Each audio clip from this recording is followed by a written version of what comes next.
देखो, last class में हमने इन्वेस्टिंग और फाइनेंसिंग एक्टिविटी शेयर की थी। इन्वेस्टिंग एक्टिविटी ये सिर्फ इतनी सी थी, जिसमें हम प्रॉपर्टी, प्लांट, इक्विपमेंट वो सारी चीजें करते थे। मतलब जो भी हमारी फिक्स्ड एसेट से रिलेटेड इंफॉर्मेशन थी वो हम लिखते थे।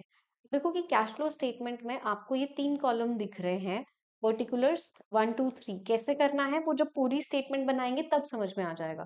अभी जस्ट बेसिक लॉजिक पे फोकस करेंगे और कुछ नहीं। फिर हमने ये वाली फाइनेंसिंग एक्टिविटी कंसिडर की थी, जिसमें हमारे different different sources of finances का हम इंफॉर्मेशन लिखते थे। मनी कहाँ से रिसीव हुआ, कहाँ पे हमने पे किया। ठीक है। अब ये जो फर्स्ट वाला स्टेप है, ये है हमारी ऑपरेटिंग एक्टिविटी। और इसमें क्या होगा वो चीजें हम डिस्कस करेंगे। अब एक सिंपल सा एग्जांपल लेते हैं कि लेट्स से कि मेरा ब्राउन ब्रेड बनाने का बिजनेस है और बेकरी है प्रॉपरली। रियान, मैंने क्वेश्चन पूछा कि अगर हमने कोई मशीनरी बाय की है तो वो हमारा कौन सी एक्टिविटी का पार्ट होगा? इन्वेस्टिंग का पार्ट होगा। ठीक है। मुझे मशीनरी खरीदने के लिए लेट्स से कि मनी की रिक्वायरमेंट है और मैंने 1 करोड़ रुपीस कलेक्ट किया है इक्विटी शेयर्स वगैरह इशू करके। किसका पार्ट होगा वो? फाइनेंसिंग का। ठीक है। अब मैंने कहा कि मैंने रॉ मटेरियल खरीदा है, कि रॉ मटेरियल में शुगर, कोई भी केमिकल, और लेट्स से पैकेजिंग के लिए प्लास्टिक और ये सब व्हीट फ्लोर वगैरह, तो वो हमारा किसका पार्ट होगा? ऑपरेटिंग का पार्ट होगा। अभी हमारी जो एक्टिविटीज हैं वो 3 एक्टिविटीज में कन्वर्ट हो रहा है, ऑपरेटिंग, इन्वेस्टिंग और फाइनेंसिंग। तो ऑपरेटिंग में जो आपके बिजनेस के मेन ऑपरेशंस हैं, वो सारे एक्सपेंसेस, गुड्स बाय करना, सेल करना, एडवर्टीजमेंट का खर्चा है आपका, तो ये चीजें आपकी ऑपरेटिंग एक्टिविटी में। मशीनरी, फिक्स एसेट्स बाय करा इन्वेस्टिंग में, और मनी कलेक्ट करना, पे करना फाइनेंसिंग में। तो ये 3 एक्टिविटीज हैं। तो अब इन तीनों में सबसे फर्स्ट स्टेप, यहां से हमारा क्वेश्चन शुरू होगा, और ये है हमारा नेट प्रॉफिट बिफोर टैक्स, और इसको हम बोला करेंगे एनपीबीटी। तो वो याद रहे। ये क्या है, कैसे कैलकुलेट करना है, ये फर्स्ट स्टेप है। फिर उसके बाद ये हमारा सेकंड स्टेप होगा, थर्ड स्टेप, फोर्थ स्टेप। तो मतलब ये पूरी एक्टिविटी में 4 चीजें हैं जो हमें स्टेप बाय स्टेप करनी है। राइट। अब एक चीज समझता है कि क्लास 11th में हमने ट्रेडिंग अकाउंट बनाया। सो ट्रेडिंग अकाउंट से हमारा ग्रॉस प्रॉफिट आता था, और ट्रेडिंग अकाउंट में जितने भी हमारे डायरेक्ट एक्सपेंसेस होते थे वो हम डेबिट साइड में लिखते थे। तो ये डायरेक्ट एक्सपेंसेस मींस जो भी हमारा प्लांट का, और हम कहीं जो भी हमारा फैक्ट्री के खर्चे थे, वो सारे आपने ट्रेडिंग की डेबिट में मेंशन किए। राइट। और पीएनएल में हम क्या करते थे, फिर हमारे जितने भी इनडायरेक्ट एक्सपेंसेस होते और जितने भी हमारे लॉसेस होते, वो सारी चीजें हम पीएनएल में लिखते थे, और उसके बाद हमारा नेट प्रॉफिट आता था। राइट। तो ये बताओ कि क्या ये जो नेट प्रॉफिट है, ये एक्चुअल प्रॉफिट रिप्रेजेंट करेगा कि आपके बिजनेस का कितना प्रॉफिट है? So the answer is no. Why? Because बहुत सारी चीजें इस नेट प्रॉफिट में से हमने यूटिलाइज कर ली जो आपके मेन ऑपरेशन से रिलेटेड नहीं है। लाइक लेट्स से कि आपने कोई अपनी फिक्स्ड एसेट सेल करी लॉस पे, तो आपने loss on sale of fixed assets भी पीएनएल के डेबिट में लिख लिया, उसकी वजह से आपका नेट प्रॉफिट कम हुआ। But that is loss on fixed asset is not related to my brown bread बनाने वाला मेन ऑपरेशन। ठीक है। आपने अपने बिजनेस के लिए जनरल रिजर्व में 1 लाख रुपीस ट्रांसफर करे, तो आपने प्रॉफिट में से पैसा निकाल के जनरल रिजर्व में डाल दिया, उस वजह से आपका प्रॉफिट कम आया। बट क्या वो आपका जनरल रिजर्व में ट्रांसफर करना is related to the main operation of brown bread? No. Next is आपने टैक्सेस वगैरह पे किए गवर्नमेंट को, तो टैक्सेस पे किए इनडायरेक्ट एक्सपेंस है, पीएनएल में आपने लिखा, but that is not related to the main operations.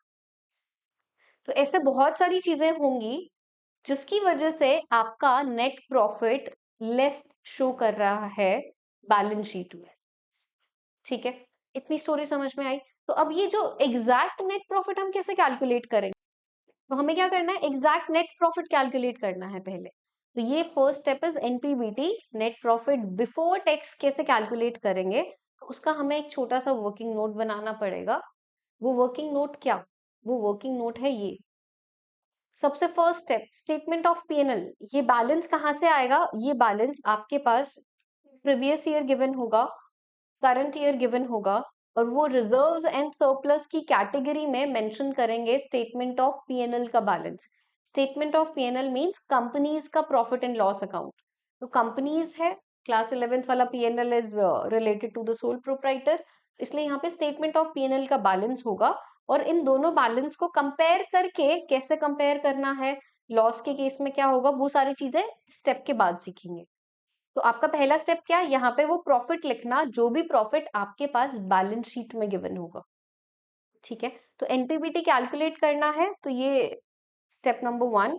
फिर अगर आपने कुछ अमाउंट जनरल रिजर्व में ट्रांसफर कर दिया, क्या आपके ऑपरेटिंग एक्टिविटी ऑपरेशन से रिलेटेड था? नहीं, तो वो जनरल रिजर्व का अमाउंट हम क्या करेंगे, एड बैक करेंगे। आपने इंटरिम डिविडेंड पे किया शेयर होल्डर्स को, interim dividend specifically for the equity share holders. तो देखो कि अगर आप अपने प्रॉफिट में से डिविडेंड पे कर देते हो, आपका नेट प्रॉफिट कम बचेगा, बट डिविडेंड पे करना is not related to the main operations, वो हम यहाँ पे एड बैक करेंगे। डिविडेंड डिक्लेयर, ये हमारा प्रेफरेंस शेयर होल्डर से रिलेटेड है। प्रोविजन फॉर टैक्स, गवर्नमेंट को जो आप टैक्स दे रहे हो, सो टैक्सेस से रिलेटेड 2-3 केसेस बनते हैं, तो वो हम करेंगे। तो ये सारी चीजें आप ऑलरेडी पीएनएल से सबट्रैक्ट कर चुके हो, इसीलिए हम एड बैक कर रहे हैं सो दैट हमारे पास एनपीबीटी आ जाए। अब इसको मैं दूसरे तरीके से समझाने की कोशिश करती हूँ, अगर आपको ये वाली चीजें ऐसे समझ में नहीं आए। वो दूसरा तरीका क्या, कि फर्म के पास अर्निंग प्रॉफिट बिफोर टैक्स होता है। ठीक है, फर्म उसमें से पहले, आई मीन कंपनीज उसमें से पहले इंटरेस्ट पे करती है। इंटरेस्ट पे करने के बाद आपके पास बचेगा प्रॉफिट बिफोर टैक्स, फिर उसमें से हम गवर्नमेंट को टैक्सेस पे करेंगे। फिर जो बचा that is profit after tax, फिर इसमें से हम प्रेफरेंस वालों को डिविडेंड पे करेंगे। फिर जो बचा उसमें से हम इक्विटी वालों को डिविडेंड पे करेंगे। एंड लेट्स से कि इसमें से कुछ अमाउंट हमने जनरल रिजर्व में भी ट्रांसफर कर दिया, तो नीचे जो प्रॉफिट बचा है ये प्रॉफिट गिवन है हमारे पास, और आपको कैलकुलेट करना है ये वाला प्रॉफिट। तो देखो कि अगर हम सीधे तरीके से जाते हैं तो आप ये चीजें सब्ट्रैक्ट करते हो, but now we are moving upward कि आपको ये प्रॉफिट बिफोर टैक्स चाहिए। तो ये प्रॉफिट अगर बिफोर टैक्स चाहिए तो ये सारी चीजों को हम क्या करेंगे, रिवर्स करेंगे, एड बैक करेंगे। इसीलिए पहले बैलेंस शीट में से प्रॉफिट कंपेयर करके यहाँ पे लिखो, फिर उसमें general reserve, interim dividend, dividend declare, provision for tax, ये सारी चीजें हम प्लस करेंगे, तो हमारे पास क्या आएगा, नेट प्रॉफिट बिफोर टैक्स। ठीक है, कुछ कुछ समझ में आया? आगे चलें। अब यहाँ पे ये सीखते हैं कि ये वाला फर्स्ट स्टेप कैसे कैलकुलेट करेंगे। तो ये वाला फर्स्ट स्टेप हमें कैसे कैलकुलेट करना है, वो एक पूरा क्वेश्चन देखते हैं।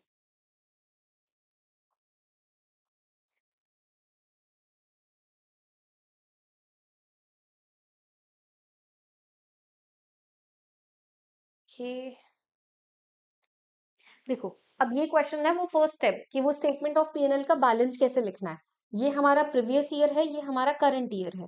तो यहाँ पे ये 5000 है, पॉजिटिव आइटम है। ब्रैकेट में जो आइटम होगी that will be your loss और नेगेटिव आइटम।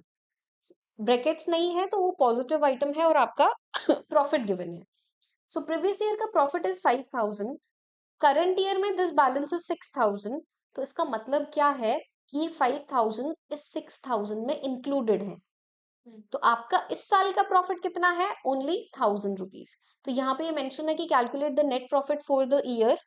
तो calculate the net profit for the year में जो हमारा ये 1000 रुपीज है, वो क्वेश्चन जो हमने देखा ना, first step statement of PNL का बैलेंस हम कितना लिखेंगे, 1000 लिखेंगे। जैसे आप कैश फ्लो में हर चीज को कंपेयर करके लिख रहे हो करंट ईयर और प्रीवियस ईयर से, कि आपका क्या डेटा आएगा, कितना कैश इनफ्लो आउटफ्लो है, तो ये exact profit for this financial year will be 1000 rupees. ठीक है, नेक्स्ट, अब ये सारे अलग अलग केसेस हैं, इन केसेस के बाहर कोई भी केस नहीं होगा। सेकंड, यहाँ पे 6000 है, यहाँ पे 5000 है, व्हाट डज दैट मीन, कि इस साल आपका 1000 रुपए का लॉस हुआ है। ठीक है, यहाँ पे 4000 का प्रॉफिट है, यहाँ पे 5000 का लॉस है। So what does that mean कि आपका 9000 का प्रॉफिट हुआ था, उस 9000 में ये 4000 आपने यूज कर लिए, और 5000 का आपका लॉस। नहीं, एक मिनट, ये फिर से करते हैं, मेरे को लग रहा है कि कुछ गड़बड़ हो गई। 9000 का लॉस क्यों? बेसिकली 1000 रुपीज का लॉस आप मेंशन करो, नहीं ये 4000 का प्रॉफिट था, कवर अप हो गए तो लॉस हुआ है, सो इट मींस 9000 का लॉस आएगा, वो प्रॉफिट नहीं 9000 का लॉस होगा, बिकॉज ये 4000 ऑलरेडी इसमें से कवर अप हो गए। ठीक है,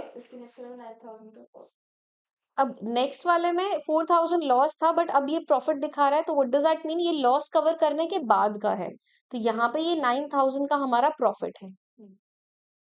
ये 4000 का लॉस, ये 5000 का लॉस, तो मतलब इस फाइनेंशियल ईयर का सिर्फ 1000 रुपए का लॉस है। यहाँ पे ये 5000 का लॉस, यहाँ पे ये 4000 का लॉस, तो व्हाट डज दैट मीन कि हमारा सिर्फ प्रॉफिट 1000 रुपए था। तो ऐसे ही कंपेयर करके प्रॉफिट और लॉस आपको कैलकुलेट करना पड़ेगा। ठीक है, समझ में आया? आगे चलें, तो आपके पास बैलेंस शीट में रिजर्व्स एंड सरप्लस की कैटेगरी में गिवन होगा। पहला स्टेप क्या कि आप स्टेटमेंट ऑफ पीएनएल कैलकुलेट करोगे, तो स्टेटमेंट ऑफ पीएनएल हम कैलकुलेट करेंगे, तो ये स्टेप नंबर 1 हो जाएगा हमारा। ठीक है, इंटरिम डिविडेंड क्वेश्चन में बताएगा कि आप कितना दे रहे हो, डिविडेंड डिक्लेयर्ड या फिर वर्ड क्या होता है, प्रपोज्ड डिविडेंड। तो प्रपोज डिविडेंड का हमने लास्ट क्लास में डिस्कशन किया था कि जो प्रीवियस ईयर वाला होता है वो आप करंट ईयर में पे करते हो, तो ये आपको यहाँ पे ऐड बैक करना है, और दूसरी बार आपका फाइनेंसिंग एक्टिविटी में। और जो करंट ईयर का प्रपोज डिविडेंड होगा वो आप नेक्स्ट ईयर पे करोगे, तो इसको अभी के लिए इग्नोर करना है। ठीक है, तो ये चीजें प्लस की हमने, तो हमारे पास क्या आया, नेट प्रॉफिट बिफोर टैक्स। ठीक है, अब इसमें प्रोविजन फॉर टैक्स, तो अब आपका क्वेश्चन आया प्रोविजन फॉर टैक्स का क्या करना है, उसका हमें प्रॉपरली लेजर बनाना पड़ेगा। कैसे लेजर बनाएंगे, ये फॉर्मेट है। तो यहाँ पे प्रीवियस ईयर का बैलेंस, यहाँ पे करंट ईयर का बैलेंस, जैसे आप एक्यूमुलेटेड डेप्रिसिएशन में लिखते थे, राइट। ये स्टेटमेंट ऑफ पीएनएल है कि जो प्रोविजन आप करंट ईयर में प्रिपेयर करोगे, तो जो प्रोविजन आप करंट ईयर में बनाओगे वो यहाँ पे आएगा। क्वेश्चन बताएगा आपको कि करंट ईयर में हम इतना पे कर रहे हैं या करंट ईयर में हम इतना बना रहे हैं, so this is tax paid and this is the provision created for this year. अब इसमें होगा कैसे, एडी वाले अकाउंट जैसा ही है कि या तो ये तीन इंफॉर्मेशन गिवन होगी, या तो टैक्स पेड गिवन होगा या फिर ये वाला गिवन होगा। आपको जो भी साइड कम है उस तरफ का टोटल करके सब्ट्रैक्ट करके बैलेंसिंग फिगर कैलकुलेट करना पड़ेगा। ठीक है, अब समझो कि ये जो स्टेटमेंट ऑफ पीएनएल लिखा हुआ है, ये वाला यहाँ पे एड बैक होता है, तो ये वाला हमारा क्या है, the provision for current year. ये वाला है हमारा टैक्स पेड। तो अगर हमारा ये टैक्स पेड है, तो ये टैक्स पेड कहाँ जाएगा, ये मैं दिखाती हूँ फॉर्मेट में कहाँ जाएगा। तो ये जो टैक्स पेड है ये लास्ट में जाके सब्ट्रैक्ट होता है, तो वो धीरे धीरे लर्न हो जाएगा कि कैसे, जैसे आपको एक्यूमुलेटेड डेप्रिसिएशन का लर्न हो गया कि क्या चीज गिवन है और क्या नहीं है, कैसे कैलकुलेट करना है, कैसे पोस्टिंग करनी है, तो इसके क्वेश्चंस करेंगे तो वहां पे आपको क्लियर हो जाएगा। ठीक है, अब जनरल रिजर्व का कुछ नहीं, जनरल रिजर्व जस्ट आपके पास बैलेंस शीट में गिवन होगा, करंट ईयर और previous year. Let's say previous year में 10,000 था, अब की बार 12,000 है, it means you have transferred 2,000 rupees in your general reserve. तो वो आपके नेट प्रॉफिट में से आपने सब्ट्रैक्ट करके रिजर्व में डाल दिया, but that is not related to the main operations, इसीलिए हम एड बैक कर रहे हैं इसको। प्रपोज डिविडेंड का हमने समझ लिया, इंटरिम डिविडेंड पे किया है, तो वो हम यहाँ पे ऐड बैक कर देंगे, तो हमारा क्या आएगा, NPBT, that is net profit before tax. ठीक है, क्लियर हुआ, इतना समझ में आया? क्वेश्चंस आगे करेंगे तब क्लियर हो जाएगा, तो फॉर्मेट में ही आगे चले अभी। तो हम यहाँ पे आ गए हैं फर्स्ट स्टेप पे, अब आगे की स्टोरी समझते हैं। इतना ही करना है, ठीक है। तो पहले हम एक ऐसा क्वेश्चन कर लेते हैं जिसमें हमें सिर्फ एनपीबीटी कैलकुलेट करना है, ताकि ये वाला स्टेप क्लियर हो जाए कि करते कैसे हैं। ठीक है, just give me a minute.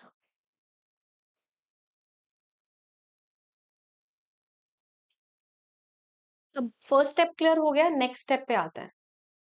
तो हमने वो जो हिरारकी बनाई थी, ईबीआईटी से इंटरेस्ट माइनस कर दिया, फिर हमारे पास प्रॉफिट बिफोर टैक्स आया, फिर टैक्स माइनस हो गया, फिर डिविडेंड वगैरह माइनस हो गए, तो हम यहाँ पे पहुंच गए अब, राइट। इस स्टेप पे पहुंच गए। अब बात करते हैं, तो लॉजिक समझो। आपको निकालना है कि आपके जो मेन ऑपरेशंस हैं उनसे आपको कितना इनकम आपने जनरेट की, राइट? तो क्या ये जो आप इंटरेस्ट पे कर रहे हो बैंक लोन पे, डिबेंचर्स पे, क्या ये एक्सपेंसेस आपके मेन ऑपरेशन से रिलेटेड है? नहीं, वो आपकी लाइबिलिटी है कि आपको मनी चाहिए थी, आपने डिबेंचर्स इशू किए, उसके ऊपर आप इंटरेस्ट पे कर रहे हो, आपने बैंक लोन लिया, उसके ऊपर आप इंटरेस्ट पे कर रहे हो, but this expenditure is not related to your main operations. ठीक है, तो अब मतलब क्या, तो हम ये एक्सपेंसेस का ट्रीटमेंट करेंगे, फर्स्ट पॉइंट। दूसरा, अब एक लॉजिक समझो कि आपने जब पीएनएल से नेट प्रॉफिट निकाला, तो यहाँ पे कुछ ऐसे लॉसेस और ऐसे एक्सपेंडिचर भी लिख लिए जिनमें कैश फ्लो इंक्लूड ही नहीं था। फॉर एग्जाम्पल योर डेप्रिसिएशन, कि आपकी मशीनरी की वैल्यू 5 लाख है, वो इस साल रिड्यूस होके 450 हो गई, आपने ये 50,000 का जो डेप्रिसिएशन था पीएनएल अकाउंट में क्लास 11 में लिख लिया टू डेप्रिसिएशन 50,000। क्या आपने ये पैसा कहीं बाहर किसी को दिया? नहीं, तो यहाँ पे कोई भी फ्लो नहीं था, ना ही इनफ्लो है ना ही आउटफ्लो है, फिर भी we have considered this item in the PNL. तो अब आप क्या करोगे, जो भी एक्सपेंडिचर आपके नॉन कैश एक्सपेंडिचर्स थे उन सब एक्सपेंडिचर्स को ऐड बैक करना है। हम्म, हाँ हाँ, तो पॉइंट क्या है, अब पहले ही समझता है कि नो फ्लो का मतलब समझ में आ गया। अब पॉइंट आप ये समझोगे कि आपका क्वेश्चन नेक्स्ट ये होगा कि हम इसको ऐड क्यों कर रहे हैं, तो अब मैं वो समझाती हूँ। हाँ, वो समझाती हूँ, मैं वो समझा रही हूँ। देखो, इन्वेस्टिंग वाले में मैंने इसलिए बोला कि आप मत लिखो, रीजन इज कि वहां पे सिर्फ हम फिक्स्ड एसेट्स बाय और फिक्स्ड एसेट्स सेल का कर रहे थे, तो वहां पे हमने क्या बोलते हैं, डेप्रिसिएशन का उसका कोई लेना देना नहीं था। बट अब पीएनएल अकाउंट के पर्सपेक्टिव से समझो, तो आपने यहाँ पे नेट प्रॉफिट निकाला सबसे लास्ट में, तो आपने यहाँ पे डेप्रिसिएशन भी लिख लिया, आपने यहाँ पे लॉस ऑन फिक्स्ड एसेट्स भी लिख लिया, ठीक है, आपने यहाँ पे अमोरेटाइजेशन ऑफ गुडविल भी लिख लिया, ठीक है। बट अब लॉजिक समझो कि ये सारी चीजें आपने क्या की, सब्ट्रैक्ट कर दी। सब्ट्रैक्ट क्यों, हम करते कैसे थे, क्रेडिट वाले इनकम्स को प्लस करते थे, डेबिट वाले एक्सपेंसेस लॉसेस को माइनस करते थे, फिर हमारा नेट प्रॉफिट आता था। So this net profit is after subtracting these things. क्या ये इनमें किसी में अब व्हाट डज दैट मीन कि जो भी आपके नॉन कैश एक्सपेंडिचर्स होंगे उनमें कोई कैश इंक्लूड नहीं है, बट फिर भी आपने पीएनएल में सब्ट्रैक्ट कर दिया, उसकी वजह से नेट प्रॉफिट कम आया। तो अब हम क्या करेंगे कि हमें एग्जैक्ट नेट प्रॉफिट चाहिए, तो आपके जितने भी नॉन कैश एक्सपेंडिचर्स आपने यहाँ पे सब्ट्रैक्ट किए हैं उन सबको वापस ऐड बैक कर दोगे, तो आपका ये एरर ठीक हो जाएगा। ठीक है, इतना समझ में आया? तो क्या करना है कि जो भी आपके नॉन कैश एक्सपेंडिचर्स होंगे उन सबको ऐड बैक करना है एनपीबीटी में। Why add back? Because we have already subtracted these items from the profit and loss account. ठीक है, नेक्स्ट, अब यहाँ पे वर्ड लिखा हुआ है कि हमें ऐड करना है non cash expenditure and non operating expenditure. So now what do you mean by non operating expenditure? So जो एक्सपेंडिचर आपके बिजनेस के मेन ऑपरेशन से रिलेटेड नहीं है वो आपके नॉन ऑपरेटिंग होंगे। तो अब एग्जाम्पल की बात करें हम, जैसे कि interest paid on debentures, interest paid on bank loan, क्या आपका ये मेन ऑपरेशन का एक्सपेंडिचर है? नहीं। आपको इन एक्सपेंडिचर्स जो आप सब्ट्रैक्ट कर चुके हो and not related to the main operations, उनको आप फिर से ऐड बैक करोगे। तो इनको हम फिर से ऐड बैक करेंगे, एग्जांपल्स यहाँ पे मेंशन है। Depreciation is the non cash expenditure, loss on sale of equipment is the non cash expenditure, ये भी नॉन कैश, ये हमारा नॉन ऑपरेटिंग एक्सपेंस। ठीक है, इतनी स्टोरी समझ में आई कि हमें इनको ऐड बैक क्यों करना है, बिकॉज आप पीएनएल में इन लोगों को लिख चुके हो और पीएनएल में से सब्ट्रैक्ट कर चुके हो, बट मेन ऑपरेशन से रिलेटेड नहीं थी या फिर कैश इनमें इन्वॉल्व नहीं था, इसीलिए हमने इनको फिर से ऐड बैक किया ताकि हमें एग्जैक्ट पता चले कि हमने बिजनेस से कितना अर्न किया है। नॉन कैश डायरेक्टली रिलेटेड नहीं होता। हाँ, तो तभी तो हम ऐड बैक कर रहे हैं, ये भी समझ लो, बिकॉज उनमें कैश भी तो, डिफरेंस क्या है, नॉन ऑपरेटिंग में कैश इन्वॉल्व है, जैसे कि आपने इंटरेस्ट पे किया डिबेंचर्स पे, तो कैश इन्वॉल्व है, you are paying cash, but that expense is not related to the operation.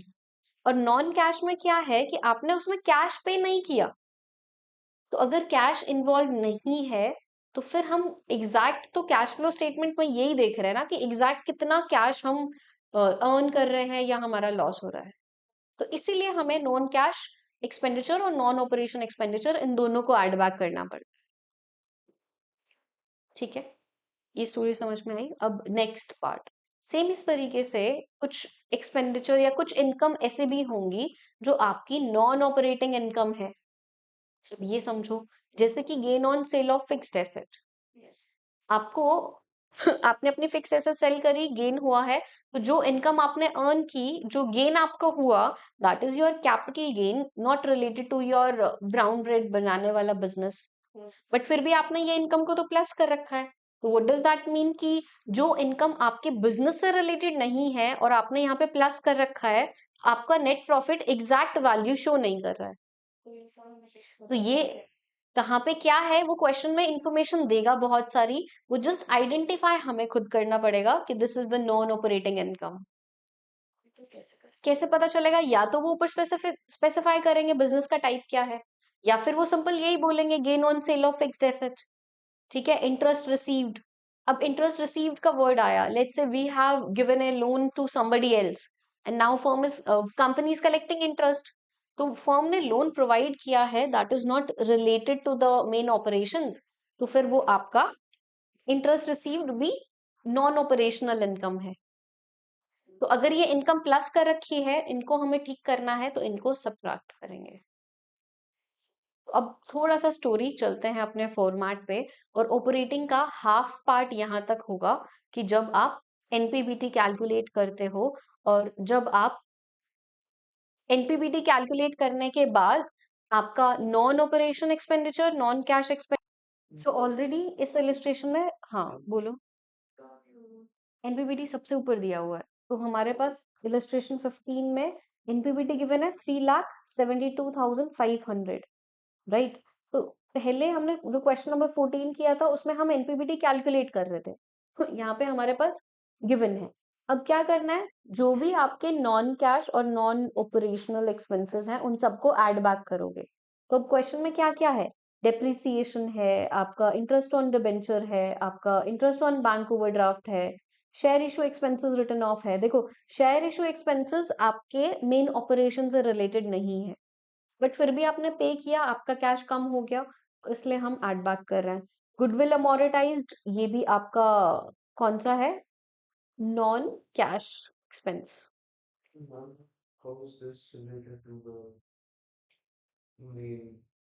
हाँ, तो ये मेन एक्टिविटी से, मेन ऑपरेशन से रिलेटेड नहीं है, और आप पीएनएल बनाते टाइम इन लोगों को सब्ट्रैक्ट कर चुके हो, इसीलिए हम इनको दोबारा से ऐड बैक कर रहे हैं, है ना। तो लॉजिक ये कहता है कि मेन एक्टिविटी से रिलेटेड नहीं है, या फिर इनमें कैश इंक्लूड नहीं है, और आप पीएनएल से सब्ट्रैक्ट कर चुके हो और इसको रेक्टिफाई करना है, तो तभी हम ऐड बैक कर रहे हैं, ताकि हमें इनसे पहले का प्रॉफिट पता चले। ठीक है, loss on sale of machinery, ये सारे आपके क्या हुए, एक्सपेंडिचर्स हैं, तो इनको सबको ऐड बैक करोगे। Interest, dividend received and the gain on sale of investment, ये दोनों आपकी इनकम है। तो इनकम को आप वही लॉजिक समझो कि पीएनएल में आपने क्रेडिट साइड में ये इनकम इंक्लूड कर ली, but these two things are not related to your main operations, तो इसीलिए आपको इनको सब्ट्रैक्ट करना है। तो ये जो हमारा ये वाला स्टेप है, यहाँ पे फिर ये सब्ट्रैक्ट हो जाएंगे, ये आप सब्ट्रैक्ट करोगे। तो एनपीबीटी में ये चीजें प्लस करने के बाद और ये चीजें माइनस करने के बाद जो आंसर बचेगा, वो आपका आंसर बचेगा net operating profit before working capital changes. आपके पास जो क्वेश्चन आएगा, सारी चीजें नहीं होंगी, इक्का दुक्का होंगी, कि एक दो चीजें ये आ गई, एक चीज ये आ गई, कुछ बाकी से रिलेटेड हो गया, एंड देन फिर ऑपरेटिंग निकालो, कुछ एनपीबीटी से रिलेटेड हो गया। ये अभी सिखाऊंगी। तो अभी तक हम कहाँ तक पहुंचे, ये वाली स्टेज तक पहुंच गए कि ये आइटम्स प्लस करने के बाद और ये आइटम माइनस करने के बाद जो बचेगा, उसको, उसके लिए हम वर्ड यूज करेंगे net operating profit before working capital changes. ठीक है, इतना समझ में आया नित्या? कर लोगे ये तो क्वेश्चन प्लस माइनस है, सिंपल इलस्ट्रेशन 15 में क्लियर है। अब कोई क्वेश्चन मैं देखती हूँ कि जिसमें, बट ये भी समझ लो फिर खत्म फिर। अब ये कुछ चार चीजें हैं, ये चार चीजें क्या है, एक बार देखने में ये लग रहा है कि पता नहीं क्या है, बट इन चारों में से सिर्फ एक को रटना पड़ेगा। ठीक है, नॉर्मली मैं बोलती हूँ क्रैम नहीं करना, बट इसको एक को रट लो, बाकी वाला सब ऑपोजिट हो जाएगा। कैसे वो समझते हैं, देखो।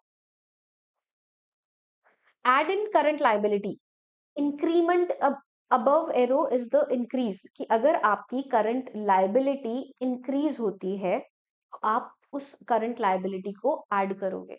यहाँ पे वर्ड आया करंट लाइबिलिटी, तो वो हमें पता है, जैसे कि आपका एक्सेप्ट द बैंक ओवरड्राफ्ट, यहाँ पे ये भी समझ लो debenture is the long term liability not the current. अब देखो करंट लाइबिलिटी जैसे कि ट्रेड पेबल्स है, आपका शॉर्ट टर्म लोन है, क्रेडिटर्स वर्ड गिवन है, आपका आउटस्टैंडिंग एक्सपेंसेस गिवन है, आपका बिल्स पेबल गिवन है। So all these are current liability. तो वो क्वेश्चन रीड करके आप आइडेंटिफाई कर लोगे इजीली। तो क्या करना है, करंट लाइबिलिटी अगर आपकी इंक्रीज हो रही है तो ये इंक्रीज और डिक्रीज का कैसे पता चलेगा, वही हमारे पास करंट ईयर प्रीवियस ईयर का डेटा होगा। मैंने कहा कि हमारे पास क्रेडिटर लास्ट ईयर 10,000 थे, इस साल 12,000 है, तो आपकी करंट लाइबिलिटी इंक्रीज हुई है, तो वो 2,000 रुपीज का जो इंक्रीमेंट आया वो आप यहाँ पे प्लस करोगे। तो सिर्फ एक याद रख लो कि करंट लाइबिलिटी प्लस होता है जब इंक्रीज हो रहा है, तो ऑपोजिट क्या, करंट लाइबिलिटी सब्ट्रैक्ट होगा जब वो डिक्रीज होगा। ठीक है, अब करंट लाइबिलिटी और current asset both are opposite thing, तो अगर ये इंक्रीमेंट ऐड है तो ये डिक्रीज वाला ऐड होगा। देखो इसका एक छोटा सा चार्ट बना लेता है। आपने लर्न किया कि करंट लायबिलिटी इंक्रीज होता है तो ऐड होता है। हम्म, ये NP net operating profit before working capital changes में कैसे लिखना है वो क्वेश्चंस में समझेंगे। तो हमने सिर्फ ये समझा कि करंट लायबिलिटी जब इंक्रीज होता है ऐड होता है। अब जब करंट एसेट ऑपोजिट करोगे डिक्रीज होगा तब ऐड होगा। करंट लायबिलिटी डिक्रीज होगा तो ये इसका ऑपोजिट, और करंट एसेट जब इंक्रीज होगा तब सब्ट्रैक्ट। अब अगर इसके पीछे का लॉजिक समझना चाहते हो तो वो भी समझा देती हूँ। समझा दूं एक बार, नहीं वो ज्यादा इजी भी हो जाता, बट चलो देख लो, जैसे एक सिंपल से समझा देती हूँ, अब मेरे मन में आ गया। जैसे हमने करंट ईयर और प्रीवियस ईयर क्रेडिटर्स अज्यूम किए, ठीक है, तो वो क्या था 10,000 12,000, तो इसका मतलब क्या कि आपके क्रेडिटर पहले 10,000 थे अब 12,000 है, तो आपने 2,000 रुपए क्रेडिटर से लिए हैं, दैट इज योर इनफ्लो। और इनफ्लो हम ऐड करते हैं, इसीलिए ये यहाँ पे ऐड हो रहा है। तो लॉजिक ये कहता है, बट लॉजिक याद नहीं करना है तो इसमें आप क्रैम कर सकते हो, बस ये एक याद कर लो और फिर इनको रिवर्स कर लो। ठीक है, तो फिर क्या आएगा, फिर हमारे पास आएगा cash flow from from in operating activities, अगर आपकी प्लस वाले आइटम ज्यादा है नेगेटिव से। Cash flow used in operating तब आएगा जब आपकी नेगेटिव आइटम ज्यादा है, और वर्ड क्या लिखोगे, बिफोर टैक्स पेड। फिर इसमें से हम टैक्स पे करेंगे, जो हमारा प्रोविजन की डेबिट साइड में टू कैश लिखा हुआ था लेजर में, या फिर क्वेश्चन में वो बताएगा कि tax paid for this current year और फॉर दिस फाइनेंशियल ईयर, वो सब्ट्रैक्ट करेंगे, तो ये लास्ट में जाके हमारा आएगा cash flow from operating activity. अब ये बताओ कि अगर मैं सीएफएस में पहले अगर इससे शुरू करती तो क्या सीएफएस में इंटरेस्ट बनता। थोड़ा सा डिफिकल्ट लगता है ये, बिकॉज इसमें स्टेप्स बहुत सारे हैं। इसीलिए हमने क्या किया थोड़ा सा, कि पहले ये चीजें कवर अप कर ली ताकि हमें ये लगे कि हाँ सीएफएस हाफ हो गया। तो ये दोनों एक्टिविटी 50% और ये ऑपरेटिंग अकेला 50%, तो मान के चलो। ठीक है, अब क्वेश्चन करें। फॉर्मेट समझ में आ गया, एक बार 5 मिनट लो और ये फॉर्मेट को क्रैम कर लो, फिर क्वेश्चन करते हैं और क्वेश्चन सॉल्व करके देखते हैं। चलो ठीक है, फिर हम कोई क्वेश्चन निकालते हैं ऑपरेटिंग एक्टिविटी, और फिर ये लास्ट में थोड़ा इनफ्लो आउटफ्लो कौन सी एक्टिविटी में जाएगा वो समझ लेंगे। क्वेश्चन क्वेश्चन मूव करते हैं, आप लोगों के पास जो प्रिंट आउट है इसमें निकालो, आगे देखते हैं कहाँ से शुरू हो रहा है हमारा। Yes, question number 6, page number I guess 8 पे है।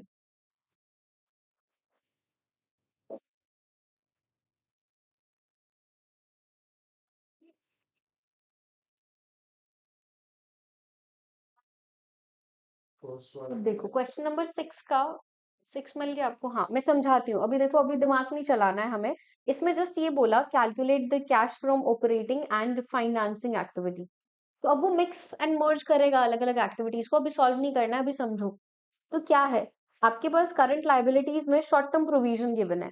अब देखो कि इस क्वेश्चन में नीचे टैक्स से रिलेटेड कोई इंफॉर्मेशन नहीं है। So this is the important case.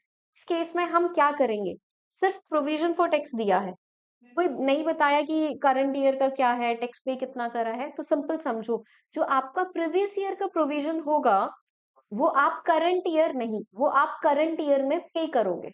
जो प्रीवियस ईयर का प्रोविजन है वो आप करंट ईयर में पे करोगे। तो what does that mean, this 4000 is the tax paid for the current year. और वो जो हम ऑपरेटिंग में सबसे नीचे सब्ट्रैक्ट करते हैं, जो अभी अभी मैंने बताया, तो ये वो वाला पॉइंट है।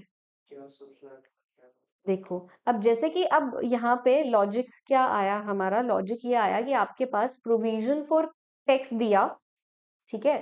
तो यहाँ पे मैं लिखती हूँ कि हमारे पास प्रोविजन फॉर टैक्स गिवन है, एंड प्रीवियस ईयर का प्रोविजन 4000, करंट ईयर का प्रोविजन 3000, और कोई इंफॉर्मेशन गिवन नहीं है। सिर्फ ये बोला कि ये हमारा प्रोविजन फॉर ये है।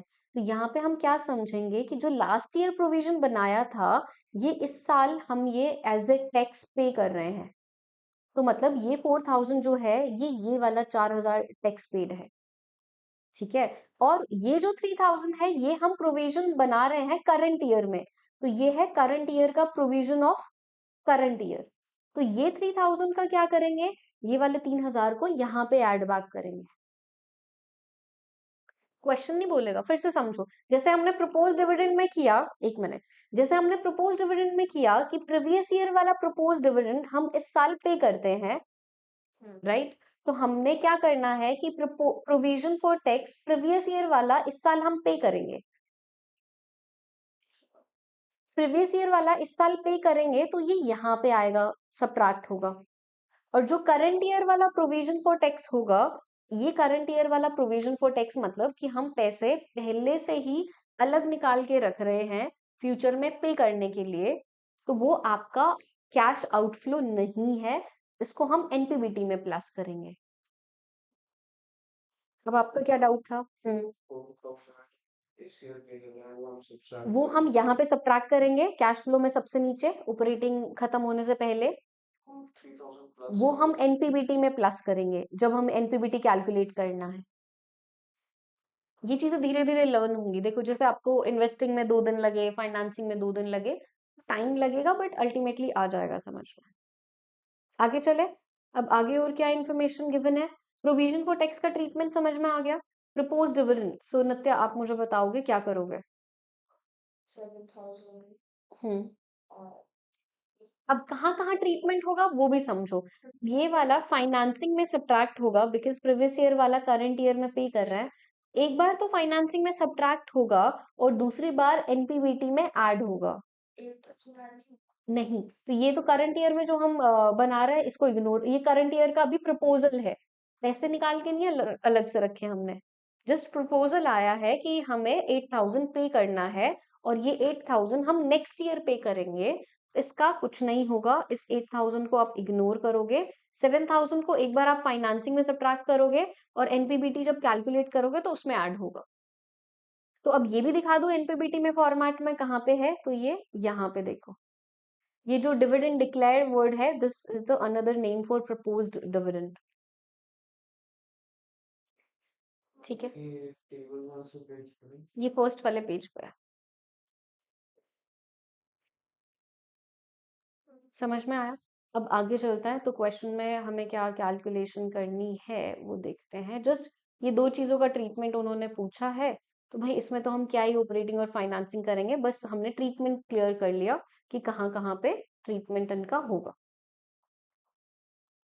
तो देखो, ये यहाँ पे लिखा हुआ भी है कि ये 4000 का टैक्स पेड है, और ये 3000 का वर्किंग नोट मतलब एनपीबीटी में जाता है ये ऐड होने के लिए। और ये करंट ईयर वाला पे करेंगे तो एक बार फाइनेंसिंग में सब्ट्रैक्ट होगा, और एक बार एनपीबीटी वाले वर्किंग नोट में ऐड होगा, और ये वाले को हमें इग्नोर करना है, ठीक है। आगे चलता है। अब ये वाला क्वेश्चन हम देखते हैं। देखो, प्रोविजन फॉर टैक्स का लेजर बनेगा, तो हमें क्या करना है, प्रोविजन फॉर टैक्स का प्रीवियस ईयर, करंट ईयर। तो ये प्रीवियस ईयर का बैलेंस लिखा 4000, करंट ईयर का बैलेंस लिखा 3000। अब आपके पास गिवन है tax paid during the year is 3500, तो वर्ड पे फोकस करो। Tax paid it means you are paying money, तो ये डेबिट साइड वाला 3500 गिवन है। अगर यहाँ पे ये सेंटेंस होता कि we are creating the provision for this current year, फिर यहाँ पे लिखते हैं, बट वो स्पेसिफिकली टैक्स पेड बोल रहा है, तो इसीलिए ये डेबिट वाली आइटम है। ठीक है, अब डेबिट का टोटल करा 6500, क्रेडिट का माइनस करा तो बचेगा क्या, 2500 क्रेडिट वाला। अब इनका ट्रीटमेंट समझो, रियान इधर फोकस करो, देखो ये जो टैक्स पेड है 3500, ये टैक्स पेड है तो ऑपरेटिंग एक्टिविटी में सबसे लास्ट में जाके सब्ट्रैक्ट कर देंगे। और ये जो करंट ईयर का प्रोविजन बनाया, ये एनपीबीटी कैलकुलेट करते टाइम उसमें ऐड कर लेंगे। तो अब इस वाले क्वेश्चन में हमें लेजर बना के ये इन्फॉर्मेशन मिलेगी। प्रीवियस क्वेश्चन में सिर्फ ओपनिंग और क्लोजिंग बैलेंस गिवन था, तो उसका ट्रीटमेंट क्या था, ओपनिंग बैलेंस जो आई मीन प्रीवियस ईयर का था वो करंट ईयर में पे कर रहे थे, और ये वाला करंट ईयर का प्रोविजन क्रिएट कर रहे थे। तो ये वाला टैक्स पेड हमने अज्यूम किया था, ऑपरेटिंग में लास्ट में सब्ट्रैक्ट किया था, और ये वाला फिर हमने एनपीबीटी में ऐड किया था। ठीक है, तो ये इससे ज्यादा इनकम आई मीन टैक्स का कुछ भी नहीं आएगा। टैक्स का हार्डली या तो वो लेजर बना के निकालना पड़ता है, और या फिर सिर्फ प्रोविजन का ओपनिंग और क्लोजिंग बैलेंस देता है। क्लियर? अब आगे क्वेश्चन में क्या है, करंट लाइबिलिटी का डेटा गिवन, अब ये भी समझाऊंगी कि क्या है। Dividend proposed during the year, तो ये प्रीवियस ईयर वाला, ये करंट ईयर वाला। तो ये प्रीवियस ईयर वाला इस साल पे करेंगे, फाइनेंसिंग में सब्ट्रैक्ट होगा, और प्लस हमारा किस में ऐड बैक करेंगे, एनपीबीटी कैलकुलेट करते टाइम उसमें ऐड बैक करेंगे 7000, 8000 का हमें इग्नोर करना है। ठीक है, देखो नेक्स्ट इज ओके, तो हमें करना क्या था, जस्ट ये कैलकुलेशन करनी थी। अभी मैं इसको सेव कर लेती हूँ बिकॉज बैटरी हो गई।